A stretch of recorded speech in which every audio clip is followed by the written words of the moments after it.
So hello myth walkers, welcome to man explain.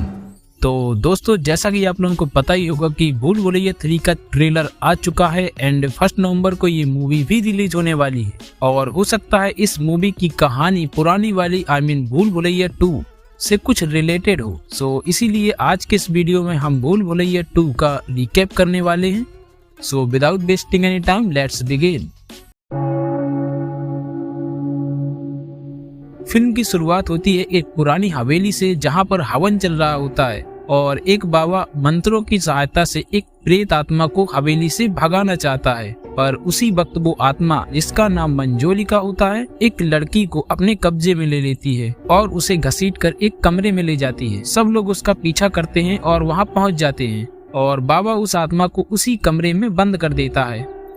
फिर हम 18 साल आगे की कहानी देखते हैं। हम देखते हैं कि रोहन, जो कि फिल्म का लीड एक्टर है, जिसका रोल कार्तिक आर्यन ने प्ले किया है, वो अपनी छुट्टियां मनाने के लिए शिमला घूम रहा होता है। वहीं उसे एक सूटकेस मिलता है जो शायद किसी लड़की का होता है और यहीं पर हमारी मुलाकात होती है रीत से, जो कि फिल्म की लीड एक्ट्रेस है एंड जिसका रोल कियारा अडवाणी ने प्ले किया है। रीत रोहन को बताती है कि ये उसका बैग है और रोहन उसके बैग पर लगे टिकट डिटेल्स और फेसबुक अकाउंट से रीत के बारे में सारी जानकारी इकट्ठा कर लेता है, जैसे कि उसका नाम, वो कहां से आई है, वगैरह वगैरह। रोहन इन सब बातों से रीत को इम्प्रेस करने लगता है, लेकिन रीत कहती है कि वो ऐसे छिछोरे लड़कों को अच्छे से समझती है। उसको ये भी पता चल जाता है कि रोहन उसके साथ फ्रॉड कर रहा होता है और ये सब डिटेल्स उसे फेसबुक से मिली है।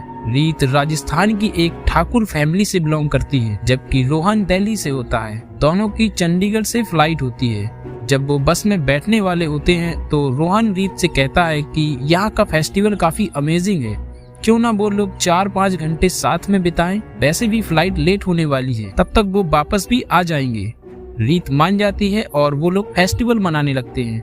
फेस्टिवल से वापस आने पर उन दोनों को पता चलता है कि चंडीगढ़ जाने वाली बस, जिसमें वो लोग भी जाने वाले थे, उस बस का एक्सीडेंट हो चुका है एंड सभी लोग मर चुके हैं। यहीं पर हमें पता चलता है कि रीत राजस्थान अपनी शादी के लिए जा रही थी, लेकिन अंदर ही अंदर वो शादी से खुश नहीं थी। जब रीत फैमिली में कॉल कर ये बताने वाली होती है कि वो बस में नहीं थी एंड वो जिंदा है, तभी नेटवर्क प्रॉब्लम की वजह से उसे पता चलता है कि रीत की सिस्टर का उसके होने वाले पति सचिन के साथ अफेयर चल रहा होता है और उन लोगों को मिसअंडरस्टैंडिंग हो जाती है कि रीत मर चुकी है। अब उसकी सिस्टर और सचिन की शादी का रास्ता खुल जाता है। यहाँ पर रीत एक प्लान बनाती है जिसमें वो रोहन को भी शामिल कर लेती है। वो उसे बताती है कि उसकी हवेली के पास एक पुरानी हवेली है जहाँ वो बचपन में रहती थी। रीत रोहन से कहती है कि वो उसके साथ वहाँ चले और कुछ दिन वहाँ रुके जब तक उसकी सिस्टर की शादी नहीं हो जाती है। दोनों भूत का नाटक करेंगे और जब शादी हो जाएगी तो वापस से अपने घर वालों के सामने आ जाएंगे। रोहन उसकी बात मानकर पुरानी हवेली में चला जाता है। पिछले 18 सालों से इस हवेली में कोई भी नहीं आया था। यहाँ एंट्री होती है छोटे पंडित की। वो हवेली की जली हुई लाइट्स को देखकर काफी परेशान हो जाता है और जाकर ठाकुर को बताता है कि उसकी पुरानी हवेली की लाइट्स जल रही है, मतलब वो प्रेत आत्मा वापस से आ चुकी है। सारे फैमिली मेंबर्स मिलकर पुरानी हवेली में पहुंच जाते हैं। यहाँ पर रोहन डर कर छुपने के बजाय सामने बैठ जाता है और कहता है कि उसे रीत ने यहाँ भेजा है।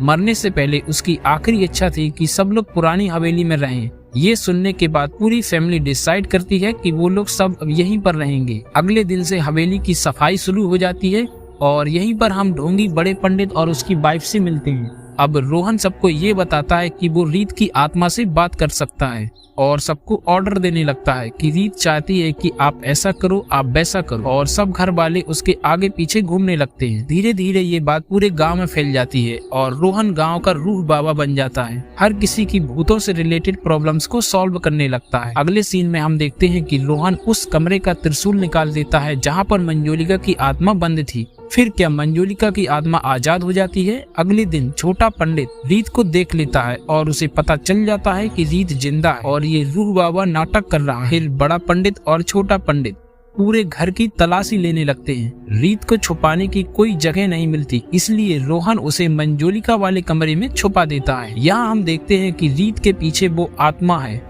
जब थोड़ी देर बाद रोहन रीत को लेने के लिए आता है तो रीत मंजोलिका के रूप में डांस कर रही होती है। एक्चुअली रीत रोहन से मजाक कर रही होती है, लेकिन इन सब में मंजोलिका की आत्मा सच में आजाद हो चुकी होती है।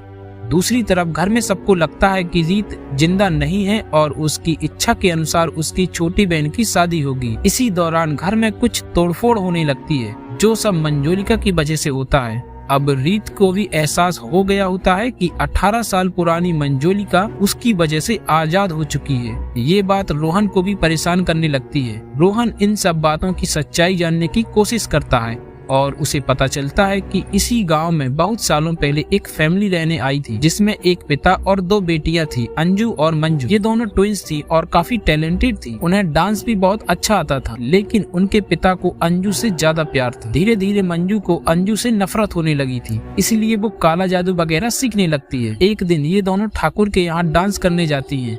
ठाकुर उनमें से एक को अपने बेटे के लिए चुन लेता है। जब शादी की बात आती है तो मंजोलिका को लगता है कि उसकी शादी ठाकुर के बेटे से होगी, लेकिन ठाकुर साहब अंजू को चुन लेते हैं। इसके बाद शादी की रात मंजोलिका उन दोनों को मारने की कोशिश करती है। अंजू का पति नीचे गिरकर पैरालाइज्ड हो जाता है। दूसरी तरफ अंजू खंजर से मंजोलिका को मार देती है और मंजोलिका की आत्मा इस हवेली में बंद हो जाती है और सबको परेशान करती है। अब हम देखते हैं कि मंजोलिका की आत्मा आजाद हो चुकी है। रोहन, रीत और अंजू उसी बाबा के पास जाते हैं जिसने 18 साल पहले मंजोलिका को बंद किया था। बाबा मंजोलिका को दोबारा बंद करने के लिए मान जाते हैं। नेक्स्ट सीन में बाबा अपने 4 लोगों के साथ आत्मा को कैद करने की कोशिश कर रहे होते हैं। तभी मंजोलिका वहां आ जाती है और उन सबको मार देती है। उसके बाद सीन घर की तरफ शिफ्ट हो जाता है, जहां पहले से ही हालत खराब होती है और अब तो रोहन को आत्मा ने अपने कब्जे में ले लिया होता है और वो मंजोलिका की तरह डांस करने लगता है। उसी वक्त चाचा जी रीत को देख लेते हैं और वो मंजोलिका से कहते हैं कि तुम एक आत्मा हो तो हमारे पास भी एक आत्मा है। फिर वो रीत को कहते हैं कि मेरी बॉडी में आ जाओ और मैं फिर मंजोलिका से लड़ूंगा। तभी रीत को मजबूरन ये बताना पड़ता है कि वो मरी नहीं है, दरअसल वो जिंदा है। घर वालों को ये सुनकर शौक लगता है कि जिसे वो मरा समझ रहे थे वो जिंदा है। फिर दूसरा शौक ये लगता है कि 18 साल पहले जो आत्मा कैद की गई थी वो मंजोलिका की नहीं थी बल्कि अंजोलिका की थी। फिर कहानी फ्लैशबैक में चली जाती है और हम देखते हैं कि जब रोहन और मंजोलिका कांटेक्ट में आए थे तो मंजोलिका ने उसकी जान छोड़ दी थी। रोहन कहता है कि बुरी आत्मा कभी किसी की जान नहीं छोड़ती। तब आत्मा उसे एक कहानी बताती है। वो बताती है कि शादी की रात मंजोलिका अंजोलिका को अपने काले जादू से अपने कब्जे में कर लेती है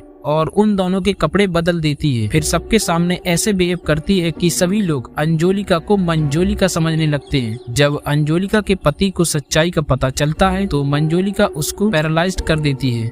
जब पूरा सच सामने आ जाता है तो अंजोलिका और मंजोलिका के बीच फाइट स्टार्ट हो जाती है। अब क्योंकि अंजोलिका आत्मा बन चुकी है इसलिए उसकी ताकत मंजोलिका से ज्यादा होती है। वो मंजोलिका को उसी कमरे में बंद कर देती है जहां उसने अंजोलिका को 18 साल तक कैद रखा था और उसकी जान भी ले लेती है और यहीं पर फिल्म की कहानी खत्म होती है। आई होप गाइस कि ये रिकैप वीडियो आप लोगों को पसंद आया होगा, तो वीडियो को लाइक एंड शेयर जरूर करें एंड ऐसे ही और मूवी रिकैप वीडियो देखने के लिए चैनल को सब्सक्राइब जरूर करें। तो मिलते हैं अगले वीडियो में, तब तक के लिए thank you and keep watching man explain.